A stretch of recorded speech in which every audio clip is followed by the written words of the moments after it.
Welcome guys prelims के लिए 3 दिन बचे हुए हैं राइट। और 3 दिन में सीसेट का जो कुछ करना है कर लेना अपने हिसाब से। बाकी अपना तो ये लास्ट तक चलता रहेगा इधर राइट। प्रैक्टिस अपन लास्ट तक करेंगे, बाकी भगवान की मर्जी, जो मतलब आपके साथ जो होना होगा वो हो जाएगा। तो अभी स्पेशली उन लोगों के लिए जिनका ये मैथ्स वैथ्स ठीक घूमता नहीं है, हालांकि मतलब मैं इन क्वेश्चंस को भी डिस्कस कर सकता हूँ। हम बेसिकली पीवाईक्यू के थ्रू ही सारी चीज़ें यहाँ पे कवर करने की कोशिश कर रहे हैं। तो मैथ्स के क्वेश्चन भी डिस्कस किए जा सकते हैं। देखो इजी क्वेश्चन है, ये भी इजी क्वेश्चन है ना। ये तो उतना नहीं है, लेकिन नीचे वाले देखो 39th इजी क्वेश्चन है, 40th ईजीएस्ट क्वेश्चन है। लेकिन हम यहाँ पे मैथ्स के क्वेश्चन नहीं डिस्कस कर रहे हैं। जैसा आप सभी को पता होगा अगर आप मुझसे जुड़े हुए हैं, यहाँ हम मेनली रीजनिंग और पैसेज पैराग्राफ पोर्शन पे फोकस कर रहे हैं मेनली राइट। ताकि कम से कम हमारे ये दो चीज़ें जो है वो स्ट्रॉन्ग बन जाए, स्ट्रॉन्ग एरिया बन जाए। और मैथ्स के इतने अगर हम खींच लें, इतने अगर हम खींच लें कि मतलब पास मार्क्स का अपना चल पड़े। 40 का क्वेश्चन, 40 से 45 क्वेश्चन आपके ठीक हो जाए। जनरली आपको 47 से 50 तक अटेम्प्ट करने की कोशिश करनी है। तो अभी स्टार्ट करते हैं अपना राइट, ज़्यादा नहीं तो फिर देर हो जाती है। 3 statements, statement 1, statement 2 and statement 3 यहाँ पे दिए हुए हैं। अगेन ये मैंने तभी उठाया क्योंकि ये वाले क्वेश्चन ना ईजीएस्ट होते हैं। ये वाले क्वेश्चन ईजीएस्ट होते हैं करने के लिए, डेटा सफिशिएंसी के क्वेश्चंस, लेकिन ध्यान से करने हैं। जैसे हमने कल भी देखा, बिल्कुल सिली मिस्टेक्स की वजह से 2 हमारे गलत हो गए थे यहाँ राइट। 2 गलत हो गए थे अपनी गलती की वजह से, अपनी गलती की, क्योंकि ध्यान से ऑब्जर्व नहीं की वो चीज़ें राइट। तो रीजनिंग को ध्यान से पढ़ना, बस आंसर ईजी निकालना है, इसमें दिमाग वहाँ पे लगाना बस। देखो स्टेटमेंट 1 कह रही है C is younger than D but older than A and B. D is the oldest, A is older. I think ये हमने शायद कर लिया है राइट। ये हमने कल कर दिया है राइट। एंड ये भी हमने, ओके ओके यस यस, ये भी हमने कल कर दिया था राइट। ओ सॉरी सॉरी। तो रीजनिंग का ये हमने कल कर दिया, आज पैसे से स्टार्ट करते हैं राइट। और जैसा आप सभी को पता है कि लास्ट में जो है हम कंपेयर करते हैं अपने आंसर को यूपीएससी की फाइनल आंसर की के साथ राइट। तो स्टार्ट करते हैं राइट आज का भी का पैसेज। इंडिया, ये भी हमने कल कर दिया था राइट। ये यहाँ से स्टार्ट करते हैं। India is at once among the fastest growing global economies and home to the largest number of malnutritioned children in the world। ठीक है, तो यहाँ एनोमली ये शो कर रहा है, फास्टेस्ट ग्रोइंग इकोनॉमी भी है और largest number of malnutrition malnourished children भी है पूरी दुनिया में। And there are reasons where malnutrition is not the exception but a norm. कुछ ऐसे रीजन भी है जहाँ पे माल न्यूट्रिशन मतलब फैला हुआ है, ये नॉर्म बन गई है वहाँ पे। And across the country mall nutrition is the cause of death for roughly half the 1.3 million children who die before their 5th birthday each year। ठीक है, 5 साल से पहले वो मर जाते हैं। Even those children who survive suffer permanently from the damage that has already been done to their bodies and minds from not getting enough nutrition वगैरह वगैरह। And around 44 million children under 5 are stunted। ठीक है, and that makes harder for them to learn in school and subsequently earn living as adult। ठीक है, and their lifetime earnings potential is almost quarter less than that of the healthy person। बस अब देखो यहाँ पे क्या basically right question implication वाला है बेसिकली कि following are most rational and practical implications. Implications क्या है माल न्यूट्रिशन के? Most rational, India's public distribution system should be monitored by union government. देखो इसे स्टैंड बाय मोड में रखो, लेकिन एलिमिनेट पहले ही कर दो राइट। अभी के लिए एलिमिनेट कर दो, क्योंकि ऊपर कहीं पे पब्लिक डिस्ट्रीब्यूशन फंक्शन की सिस्टम की जो है बात ही नहीं हुई है। और यहाँ इम्प्लीकेशन पूछा हुआ है, प्रभाव पूछा हुआ है राइट, प्रभाव पूछा हुआ है। और ये प्रभाव नहीं है, ये एक निवारण देने की आप कोशिश कर रहे हैं, और वो भी यूनियन गवर्नमेंट साथ में आप लगा रहे हैं। तो जहां भी स्पेसिफिकेशन आए उसे डाउटफुल में रखो, लेकिन आगे कंफर्म तो करना ही है। ऑप्शन देख लो यहाँ पे, ऑप्शन देख लो, ऑप्शन क्या कह रहे हैं आपको। सो एक को एलिमिनेट करके भी आप है ना आंसर के करीब आ सकते हो। लेकिन अभी देखते हैं, girls should be encouraged to delay marriage and first pregnancy, है ना। अब अगेन एज से रिलेटेड की भैया, बर्थ एज से रिलेटेड भी इसमें कुछ ऐसा मतलब मैटरनल एज से रिलेटेड भी कुछ खास इसमें बात नहीं हुई है। Mothers should be encouraged to breast feed their children immediately after birth. Okay एक second, immediately. And the supply of safe drinking water and proper sanitation facilities to all should be ensured. Okay, authorities should ensure the vaccination as prescribed, as prescribed। देखो ऊपर ना number 1 सबसे पहले ऊपर देखो, ये tricky है, ये ट्रिकी है, इम्प्लीकेशंस पूछा हुआ है। And this is the ट्रिकीएस्ट thing क्योंकि इन्होंने बोला हुआ है कि most rational and practical implications इसमें से क्या हो सकती है इन चीज़ों के लिए। Stunted that makes harder for them to learn. Okay, their lifetime earnings potential is almost a quarter less than। देखो नंबर वन, इन्होंने ना इन्होंने वैक्सीनेशन के ऊपर बात नहीं करी हुई है, ऊपर इन्होंने माल न्यूरिशमेंट की बात हुई है basically, right. Vaccination is against viruses वगैरह, तो इसे सबसे इजी आप ये एलिमिनेट करो सबसे पहले, राइट।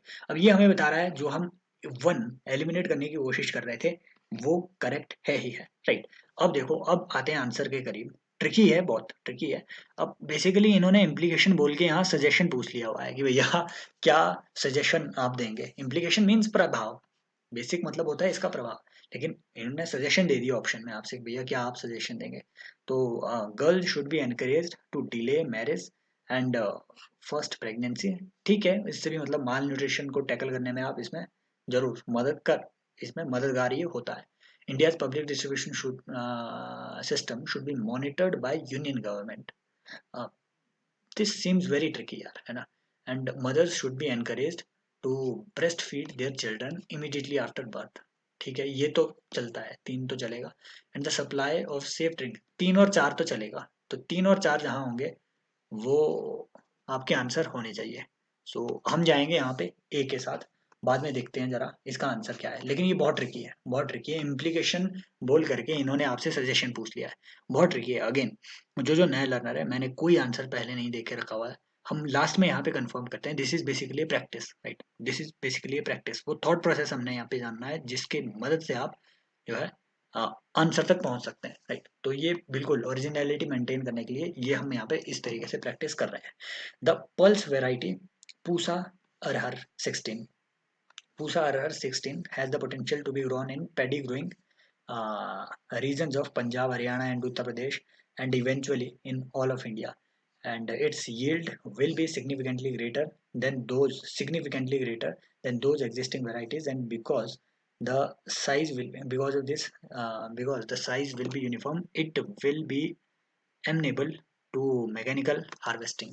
ठीक है, एंड मैकेनिकल हार्वेस्टिंग भी हो जाएगी भाई इससे, मतलब मशीनों से हार्वेस्ट कर लो। An attractive feature for the farmers in northern India who currently use technology for paddy. Okay, this technology for paddy, ठीक है, मशीनों के थ्रू वो पैडी का हार्वेस्टिंग करते हैं, अब वो पल्सेस में भी कर पाएंगे। Most important, arhar straw unlike paddy straw is green and can be ploughed back into soil. ठीक है, in paddy straw the problem is high silica content. ठीक है, in paddy straw, the problem is high silica content, which does not allow for easy decomposition. In the case of arhar, the farmer, even after combine harvesting, just needs to run a rotavator to cut the leftover straw into pieces which can be plucked back and will decompose very fast. ठीक है, all this is difficult with the leftover paddy stalks that cannot be, right, that cannot be salvaged or plucked back. Farmers therefore chose the easiest option, simply burning it। ठीक है, तो यहाँ basic चीज देखो कहाँ क्या क्या चीजें यहाँ पे टच, ये इस तरीके से ट्रिकी बनाता है वो, क्या क्या चीजें टच हुई है। पहले तो उन्होंने बोला कि एक नई आप जो है क्रॉप वैरायटी इंट्रोड्यूस हुई है, फिर बोला कि पेडी जो है नॉर्मली आप इसमें आप टेक्नोलॉजी का यूज कर रहे हैं, नॉर्मली नॉर्थ इंडिया में हार्वेस्टिंग के लिए मैकेनिकल हार्वेस्टिंग कर रहे हैं। अब आपने दाल भी ऐसी निकाल दी जिसकी आप मैकेनिकल हार्वेस्टिंग कर सकते हैं। और सिलिका कंटेंट, ठीक है, पैडी में दिक्कत यह है कि सिलिका कंटेंट होने की वजह से वो ऑर्गेनिक डिकम्पोजिशन उसका लेट होता है, इसलिए फार्मर्स उसे जलाना चूज करते हैं, राइट। समझ रहे हो बात को। अब देखो, अगर अगर आपसे वो क्रक्स पूछे कि मोस्ट रैशनल इन्फरेंस इसमें से आप क्या ड्रॉ करेंगे, राइट। सो इसमें ऑप्शन दिए हुए हैं क्या, यस ऑप्शन दिए हुए हैं कि the farmers income will be higher will with pulse cultivation than paddy cultivation. देखो, farmers income will be higher with pulse cultivation, देखो इनकम की इसमें कोई बात नहीं हुई है, ये बेसिकली एनवायरमेंटल एस्पेक्ट को देख रहा है, लेकिन स्टैंड बाय मोड में रखो, लेकिन ऐसी कोई बात नहीं हुई है। Pulse cultivation causes less pollution as compare to paddy cultivation, right. So हाँ, इसे हम कर सकते हैं, पैडी को जो है आप बर्न कर रहे होते हैं, राइट, इस वजह से वो पॉल्यूशन कॉज करेगा। तो बी को आप मान के चलो, टू को आप मान के चलो। तीसरा, pulse straw can be use to improve soil, बिल्कुल सही बात है, क्योंकि उन्होंने बोला कि पल्स की स्ट्रॉ को जो है आप जमीन में गाड़ के उसे उसका मेन्योर बना सकते हो, तो इम्प्रूव सॉइल क्वालिटी होगी। In context of northern Indian agriculture paddy straw has no usefulness, has no usefulness, इसे हटा दो, right. And mechanized agriculture is the main cause for stubble. भाई इसे हटा ही दो, सबसे पहले इसे हटा दो, राइट। मैकेनाइज्ड एग्रीकल्चर कैसे हो सकता है इसका कॉज, राइट। सो इसे हटा दो, 5 को हटा दो, 5 को हटा दो। आपके पास जो ऑप्शन बचता है that is your 2 and 3, right.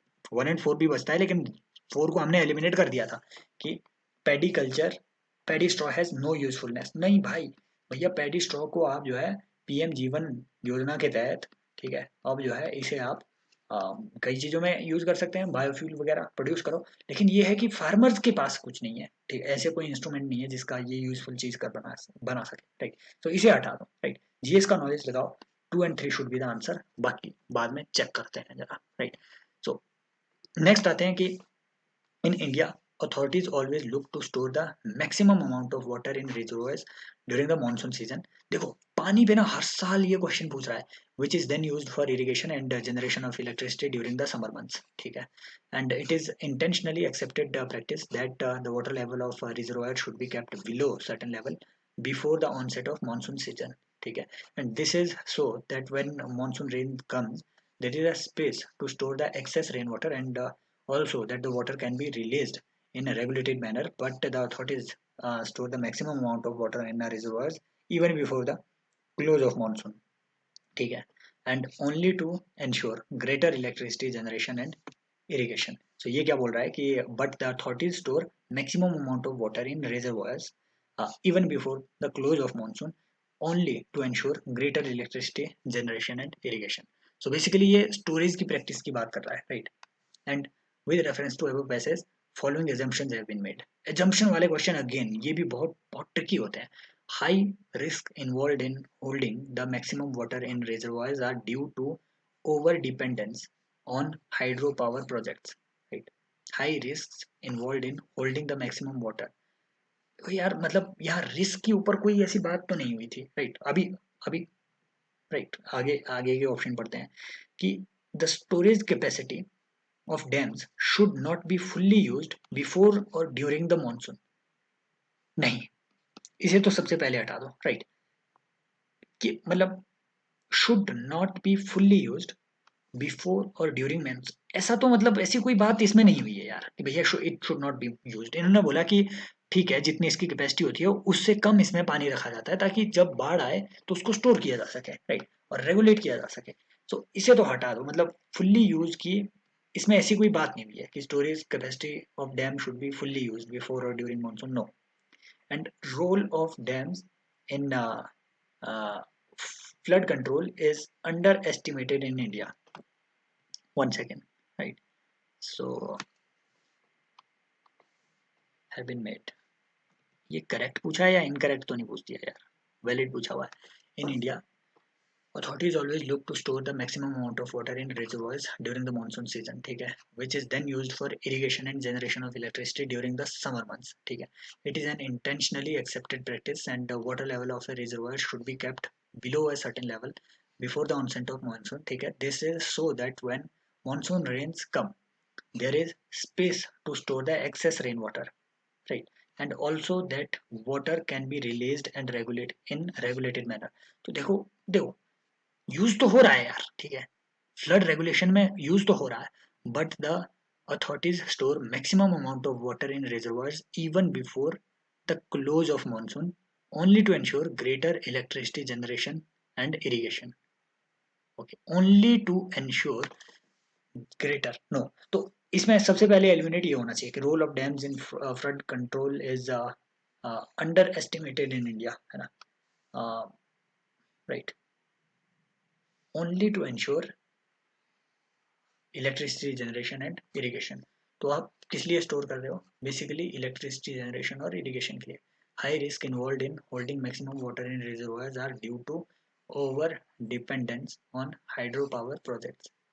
High risk involve in holding the maximum water in reservoirs are due to, ठीक है, yes yes yes yes yes yes. तो ये बात बिल्कुल स्टेटमेंट 1 आपकी सही होनी चाहिए, राइट, क्योंकि यहाँ पे बात क्या हुई है कि ऑफिशियल्स मॉनसून जाने से पहले ही, राइट, इससे आगे इसे इसे थोड़ा बढ़ाओ। ऑफिशियल्स मॉनसून जाने से पहले ही maximum amount of water store कर लेते हैं, राइट, एंड होने से पहले ही। और उसकी वजह से क्या होगा, कई बार हो सकता है, आगे इसको बढ़ाओ, खुद ही बढ़ाओ, राइट, कई बार ऐसा हो सकता है कि मानसून जो है ना, लंबे टाइम तक कंटिन्यू होए और फिर मानसून के एंड तक आते आते वहां से बाढ़ होना शुरू हो जाए, क्योंकि डैम तो आपका ऑलरेडी भर भर चुका है, राइट, आपने वो फुल कर दिया हुआ है। तो इस वजह से चैनल में पानी ज्यादा भर जाएगा, राइट, पानी ज्यादा भर जाएगा और उससे बाढ़ आ सकती है। तो हाई रिस्क इस वजह से भी इन्वॉल्व है। क्यों? क्योंकि आपने इलेक्ट्रिसिटी बनाने के लिए पहले ही पानी इसमें स्टोर कर दिया। सो वन तो होना चाहिए, राइट, तब उस केस में वन तो होना चाहिए। And storage capacity of dam should not be fully used before और ड्यूरिंग मानसून, इसे हटा दो, right. Again this is very tricky यार, है ना, this is very tricky option. High risk involve in holding, मैंने storing capacities of dam should not be fully used before और during monsoon season, ऐसी बात तो नहीं हुई है ऊपर कहीं, right. This is why assumptions के questions are very tricky and role of dams in flood control is underestimated in India. 3 3 1 1 तो करेक्ट होना चाहिए आई थिंक, राइट। 1 एंड 2 पे जाते हैं, राइट, अभी यहाँ 1 एंड 2 पे जाते हैं, बाद में कंफर्म कर लेंगे, राइट। लेकिन ये बहुत ट्रिकी है, मैं बता रहा हूँ, ये बहुत ट्रिकीएस्ट है, राइट। अभी तक का सबसे टफेस्ट मुझे ये एक पैसेज एनकाउंटर हुआ। बाद में देखेंगे क्या इसका आंसर रहेगा, लेकिन ट्रिकी तो बहुत है ये, राइट। पैसेज 5 पढ़ते हैं, और इस बार पैसेज काफ़ी लंबे हो गए हैं, राइट। आज हमारे सिर्फ 3 ही हो गए, इसमें डिस्कशन में काफ़ी टाइम लगा। सो कल करते हैं इसके बाद, है ना, कल क्लोज भी करते हैं सारे पैसेज। सो अभी देखते हैं, चेक कर लेते हैं ज़रा, आज 3 ही किए अपने, but these are the trickiest ones, right guys. 1 second. तो 44 से ही शुरू करते हैं, हमने ए लगाया था, इन्होंने क्या दिया है, 44th डी दिया हुआ है। 44th का इन्होंने डी दिया हुआ है कि रोल्स ऑफ डैम इज है ना, अंडर एस्टिमेटेड, ठीक है, इसी वजह से हम कंफ्यूज भी थे। और मैंने पहले 3 तो बोला था, लेकिन हाँ ठीक है, डी लगाया हुआ है। तो अभी तक कल हमने 22 किए थे, उसमें से 2 रॉन्ग हुए थे अभी तक, नहीं 4 रॉन्ग हुए थे, अभी 23 हो गए, 23 में से 5 रॉन्ग हो गए हमारे, राइट। और चलो 43rd का हमने लगाया था 2 and 3 ओनली, सी लगाया था हमने इसका। 43rd 1 सेकेंड, कहाँ है 43rd? 43rd का सी है, डन, राइट। 43rd का अपना सी ही है। एंड देन आपका आता है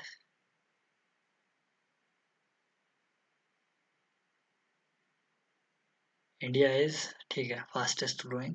और इसमें हमने क्या लगाया था, हमने वैक्सीनेशन वाले को एलिमिनेट कर दिया था, राइट।